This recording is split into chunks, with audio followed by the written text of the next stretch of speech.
Good morning, everyone. Am I audible?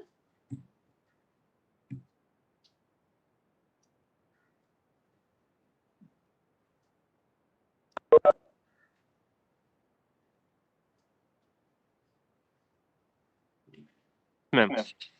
Hmm. Okay. We'll wait for just one more minute, 1 or 2 minutes for the others to join. Then we're starting.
Okay.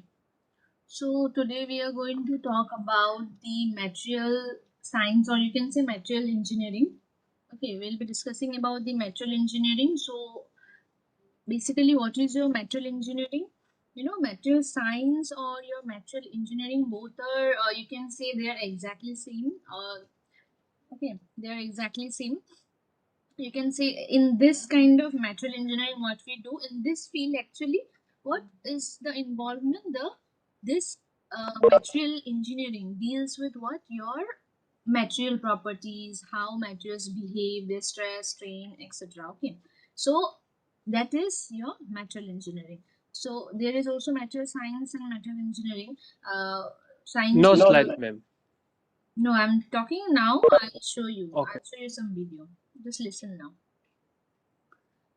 Okay, so there is material science also and material engineering also, but science people will read through the science, that is both are exactly same, only you can say material science and material engineering, because they deal with your materials, that any kind of materials like which will help you in forming your structure or machines or anything. When you take different materials and then combine together and then you form something, you form, right? Like suppose you can form different, you can form a car, you can make a car by adding different materials to that, members of different materials. Then we have, you can make a building structure, you can make different things, you can make huge machines, etc. So for that, to prepare those, you will have to know the material properties. So in that case, to know about the material, what happens, you have this helps the material engineering, or the, you can say the material science deals with these kind of behavioral study of your, or properties of your, this materials in, okay, different types of materials. Basically these two are same only, as I say, they're exactly same, material science and material engineering. But like for for more accurately, if I say you, that means what, in science, science engine, not science engineering, sorry, material science. If you're talking about material science, the science word which you know, the science in the material deals with what, that comes, or that science which you're studying about the material, that is taking the reference of your upon your engineering principles, okay. And the engineering material, that is a material engineering which you study, in that the engineering is the material science related uh, scientific properties, or scientific principles, based on the scientific principles. So both are equal to each other, okay.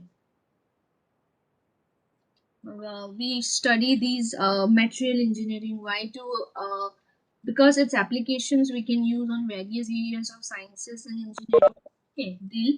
So I want to show you now a video. I'll share the notes with you, but I want to show you a video where you can understand properly what are the different properties of metal. Basically, stress strain, I think you all know about stress strain, but still in detail, if we know properly what is stress strain, what is stress strain means how they behave for a material, for different materials, how they behave, what are their properties, okay. Like for different material, for there are some terms which you need to know when you are dealing with the materials, their properties, okay. So what are they, you will have to know what is elasticity, what is plasticity, what is ductility, what is hardness, what is toughness, what is fatigue, what is brittle. All these things you have to understand, you have to know. So in this topics, material engineering, we are going to talk about those. So let us start with a video, short video, where how the stress strain behaves, that one will check, okay. Let me share my screen now, okay.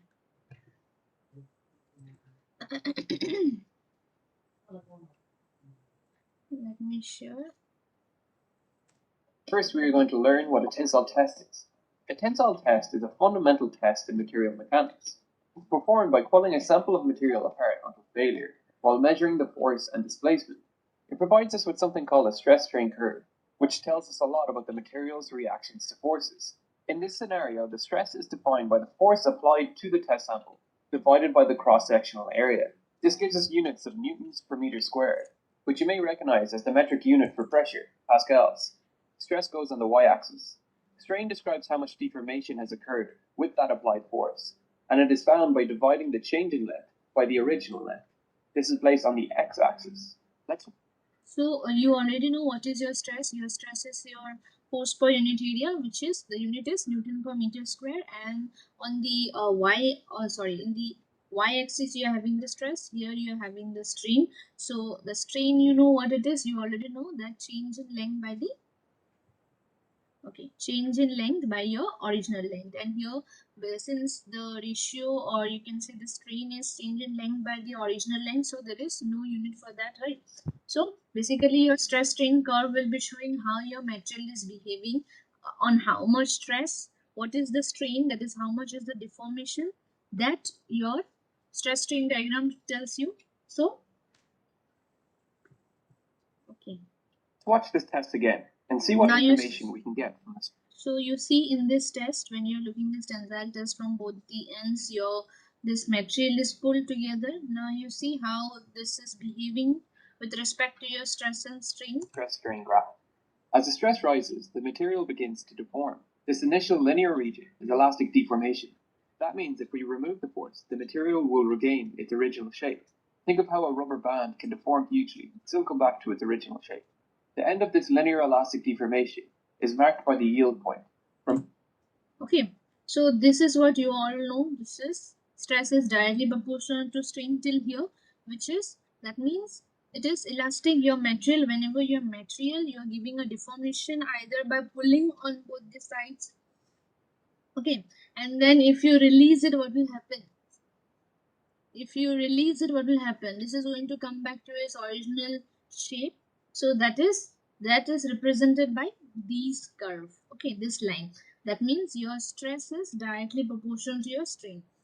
For this much stress, you will have an equal amount of strain. So in this, when you have the curve is a straight line, the stress strain curve is a straight line, what happens? That means it is representing an elastic property of your material. Suppose this is a material, it is, you have given this deformation, but once you release the load, what is happening? It is coming back again to this position, your original position. So that will be represented by your this curve, which will show, that means it is directly proportional to strain, and this is elastic material till here if it comes. But if you do not, if you go on stretching the material, if you go on giving the load, the tensile load, if you keep on giving, and a point will come here, which you can see in the video now again. From here out, any additional stress will cause permanent deformation. This is called plastic deformation.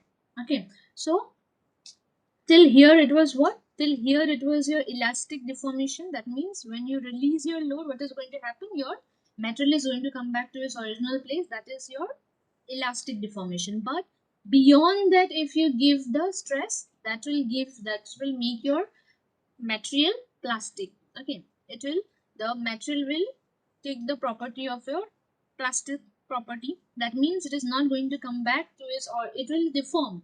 Okay, it will be elastic, not elastic, sorry, it will get deformed, but when you release it, it is not going to come back to its original shape. So that is after this point, after this, so this becomes your, which says that your, if your stress strain curves comes beyond this, that means it is not a straight linear line, it comes to be a curved one, that means it is becoming plastic. Your material, on further load, further increase of the load, it is becoming plastic. Okay, the stress continues to rise until it hits the ultimate tensile strength point.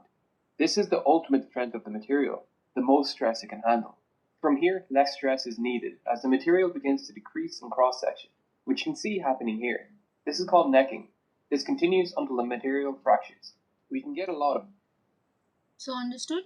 When tensile strength was, tensile force was given, or tensile load, you can say, it was given, and at the time what happened? It became plastic. It is not, it came under a property which is known as plastic. That means it is not going to come back to its original place. And at a time comes when you go on increasing your stress, what happens? It reaches its ultimate strength. Your these material will reach its ultimate strength. That means it cannot take further more load, and it is going to fracture. Okay, this is the ultimate strength of the material. From this graph, what you can understand, from this particular graph, you are understanding that when you, till here, till this point, that means till this much stress, if this is the stress point, you are getting the value here.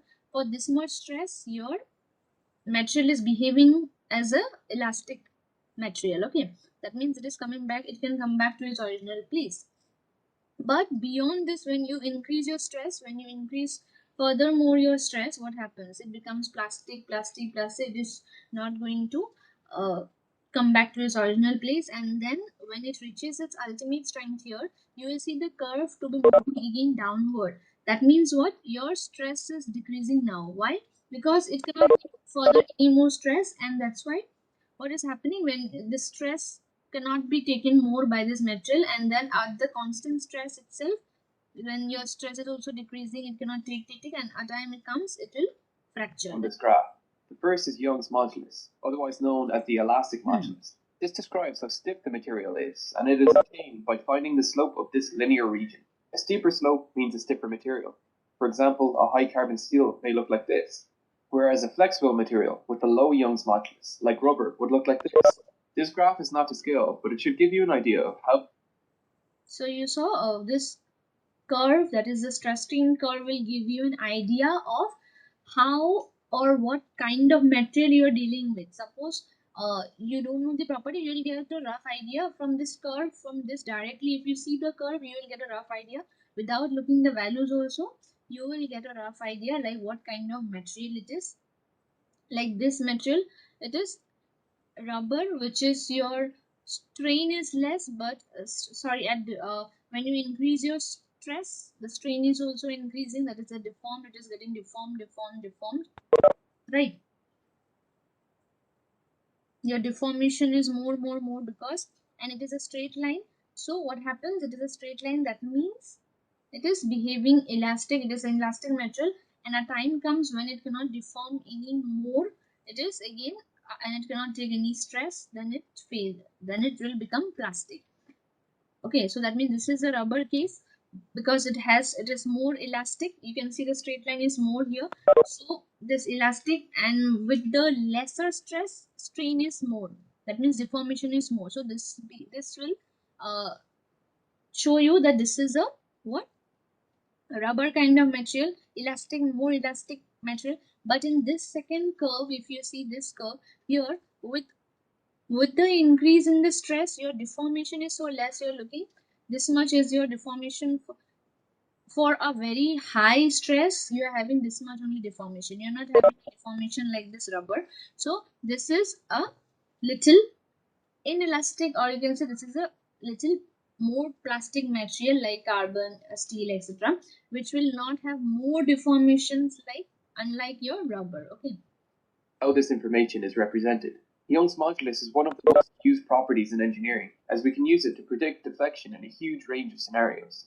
Yield strength and ultimate tensile strength are two other important properties. An engineer will divide the yield, or ultimate strength, by the safety factor to achieve the max allowable stress, which is used to influence the design of the product.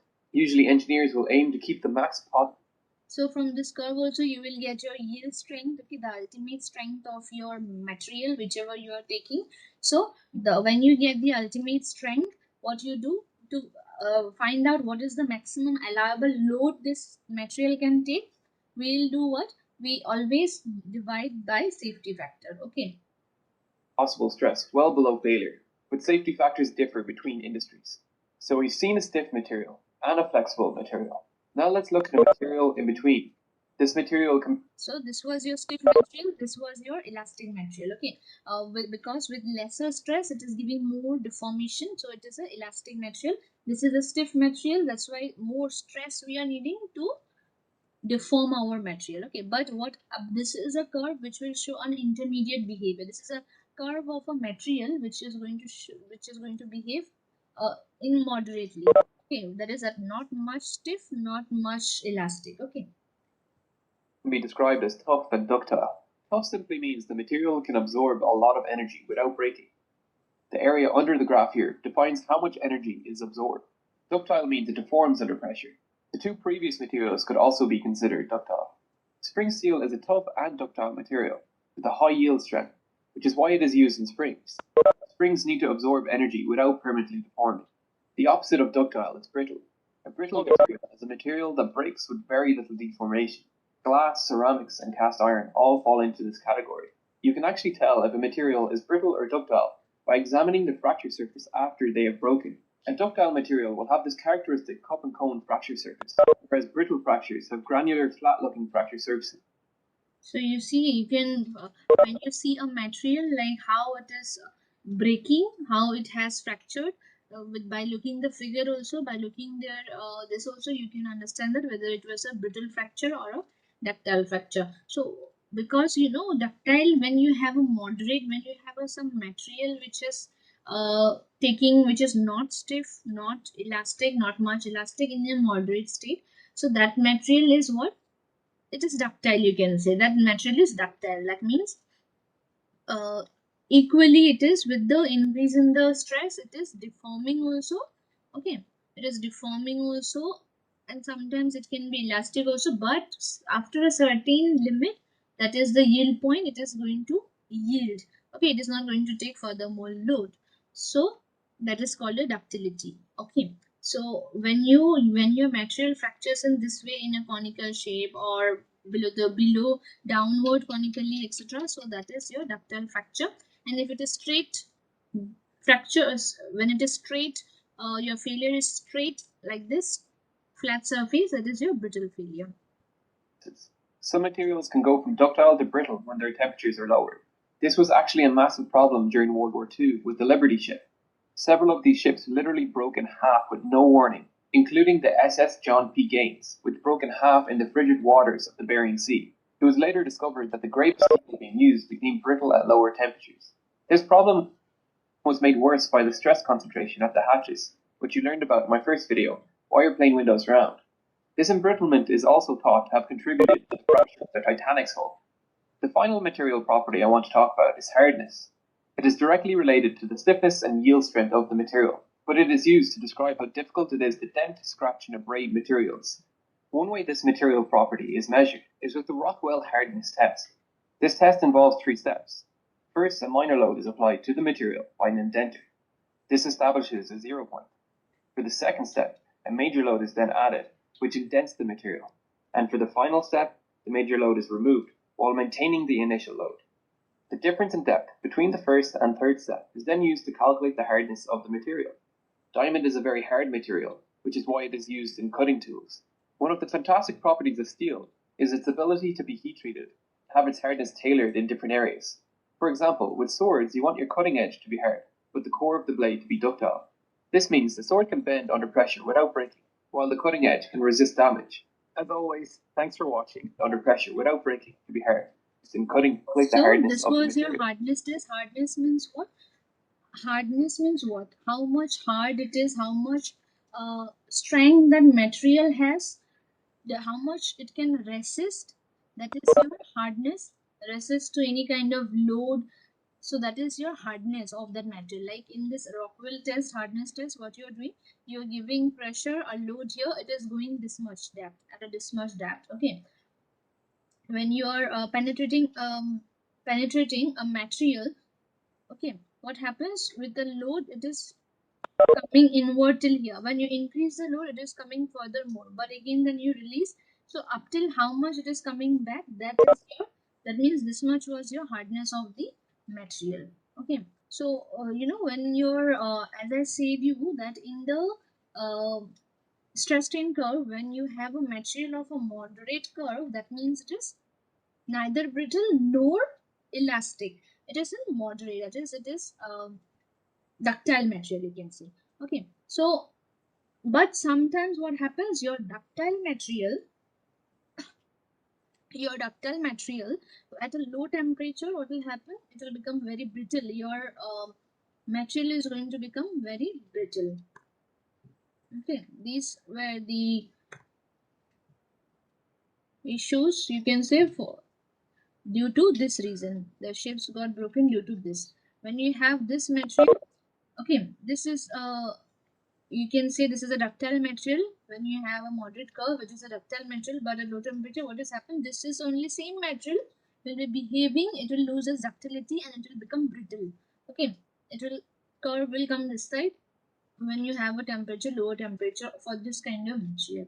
So it will, when it becomes brittle, it will obviously fail. It cannot take, it cannot deform, it will go on taking the load, and it will break suddenly. So brittle means what? It is going to like brittle. I think you know the property, brittle property. That is like a glass. When you hit that glass, it will break automatically without giving any warning. That is your brittle. That is your brittle property. Okay. So this was just basics of the stress strain, how it behaves, how you So, measure. ma'am, Hmm. hello, Hello.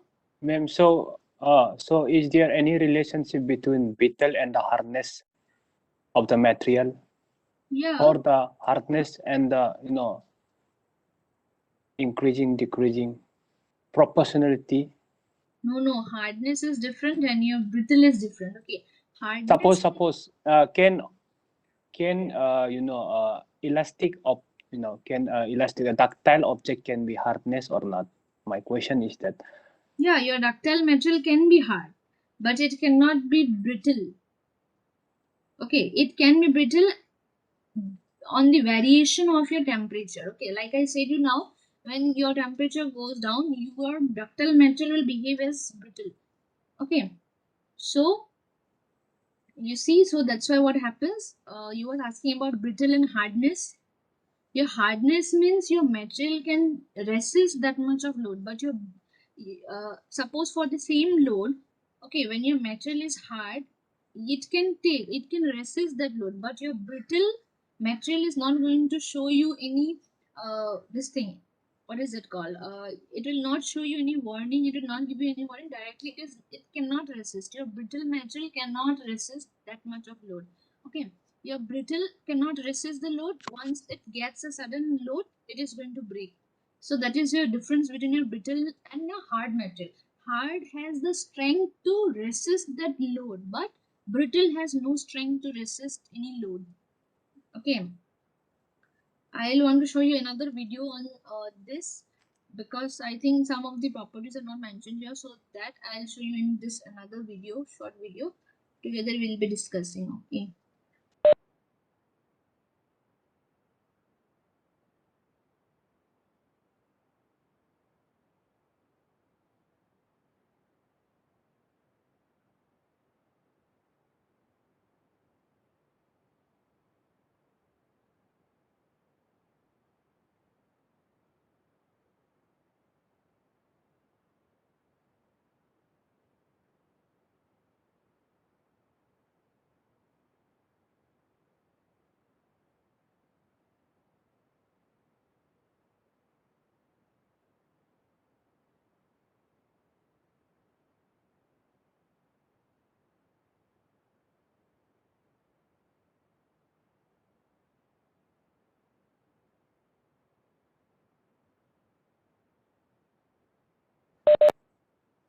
Okay, I'm sharing my screen now. So,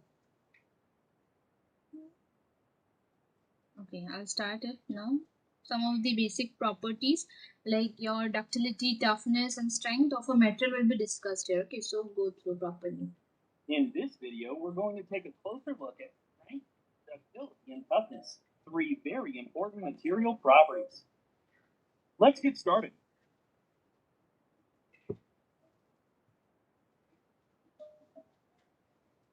Strength is a measure of the stress a material can withstand. Two different values are typically used to define the strength of a material, the ultimate strength and the yield strength. Let's define them by taking a look at the stress-strain curve obtained from a tensile test.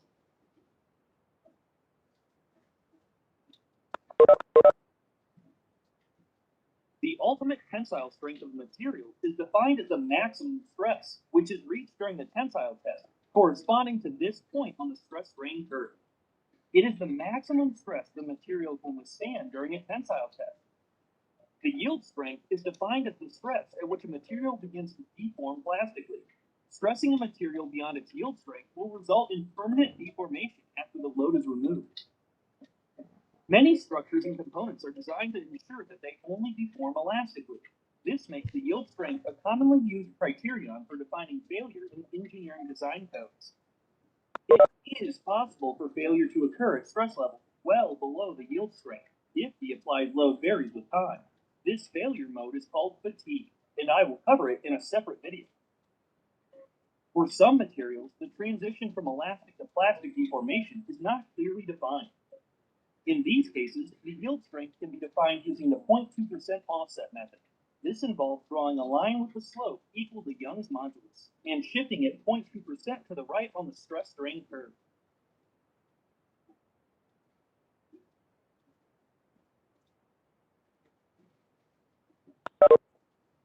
So far, we have only discussed strengths in the tensile direction.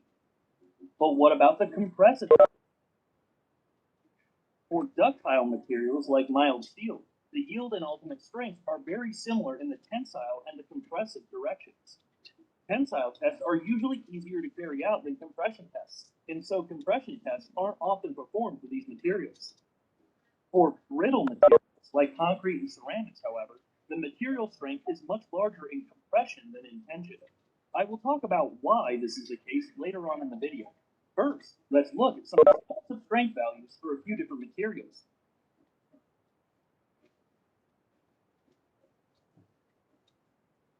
Tensile yield strengths are shown for ductile materials, and ultimate compressive strengths are shown for brittle materials.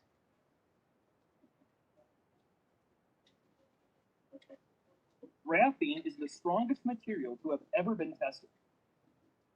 It is a two-dimensional material made up of a single layer of carbon atoms arranged in a hexagonal lattice and linked by strong covalent bonds.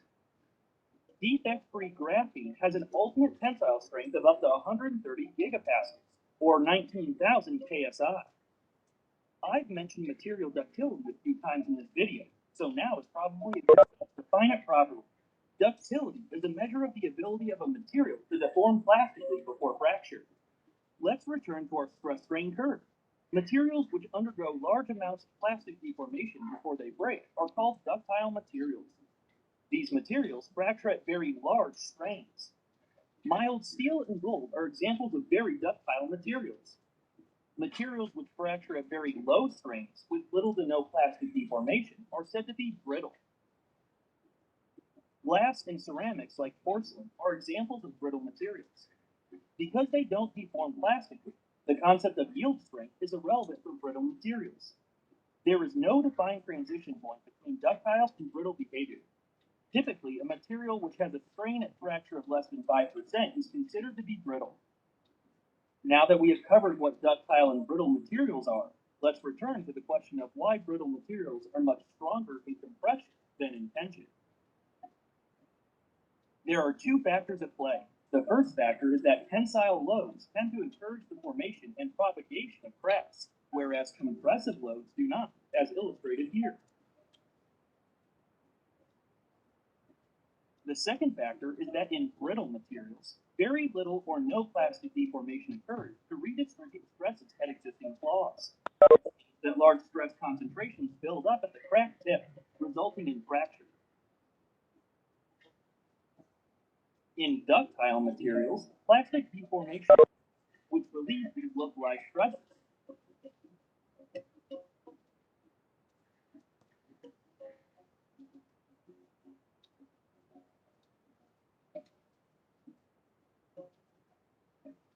Ductility can be dependent on a lot of different types of steel, for example, are ductile at room temperature, but become brittle when the temperature drops to below the ductile to brittle transition temperature.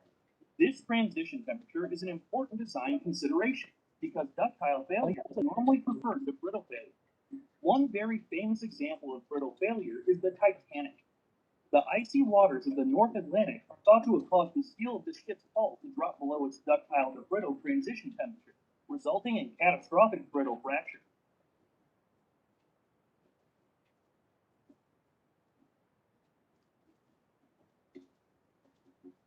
Toughness is the ability of a material to absorb energy up to fracture.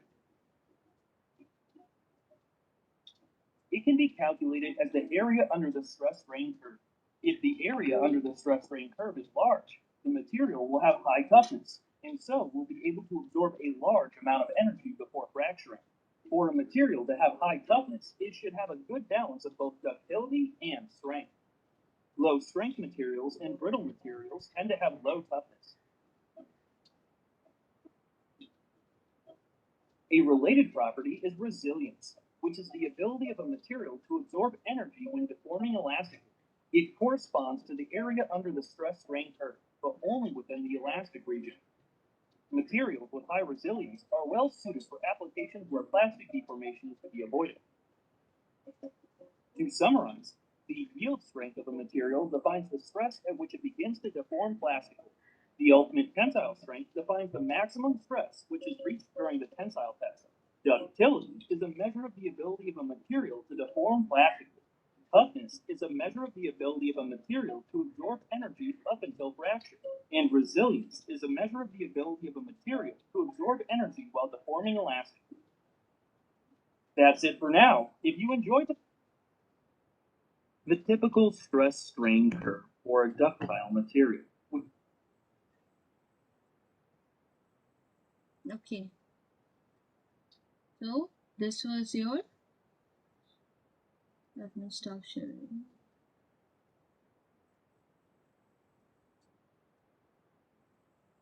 Gulab nursery मैं cannot hear. Did you I think there was some problem in your this one. Maybe that's why you could not hear. Okay, I think now it is clear for the other properties. Okay, so what is the difference between your hard and strong? Hmm? Okay. We have 5 minutes. I'll be sharing you. Before I share you the link for attendance, I want to tell you that I'm going to give you an assignment today in the WhatsApp group. I'll be sharing the assignment. Assignment is that up till now, whatever we have done, I have given you the notes also. So based on that, up till how much we have covered, up till now how much we have covered, what you're going to do, each one of you is going to give 3 questions based on that, whatever we have been whatever I have shared the notes with you on that. 3 questions each student is going to submit. Okay, I'll be sharing an Google Sheet link. I'll be sharing you the link. Just go there and each one of you will be giving three questions with options and answer. And um, keep in mind that the Excel sheet which I'm giving you, because since this is a Google Sheet, you will be entering the questions yourself there. So just before entering your question, just check that question if already it exists, because if there are same questions, if there are suppose duplicate questions there, then your assignment will be wrong, you can say that. So check that so that your question should not be repeated. Okay, let me share now your link, and I will also show you this one, this one, what is it called, the Excel sheet.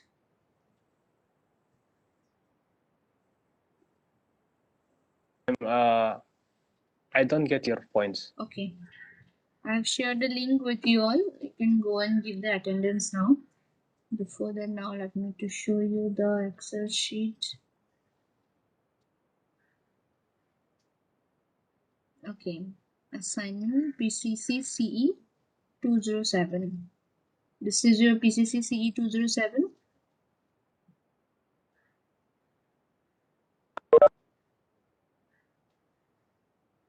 Okay.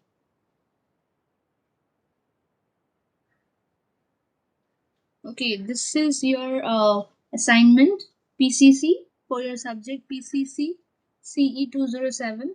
Okay, so what you're going to do here, what happened here? Name was here.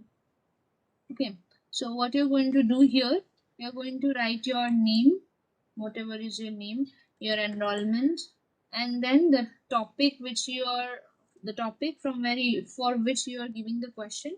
Your question will be here, your option 1, option 2, option 3, option 4, and your answer will be here. Okay, each student is going to give a three questions. Okay, and just check that question is not repeated, because I'll be knowing the against your name your question will be there. So if duplicate questions are there for same question for both the students or 3 students, so it will not be taken. Okay, so make sure that when you're giving the questions, just check before that if somebody has given or not. Okay, I'll share you this link in the WhatsApp group.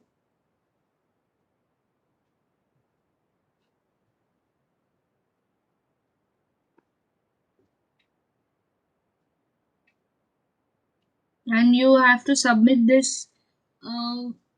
Just go to the link and give the questions. Okay, so you have to submit this on today is 31st. Today is 31st. Submit tomorrow. Tomorrow before 12 a.m. Before 12 a.m. you submit this. Tomorrow at 12 a.m. this link is going to be closed. Okay. Is it okay if I keep for the submission date to be 1 or 2?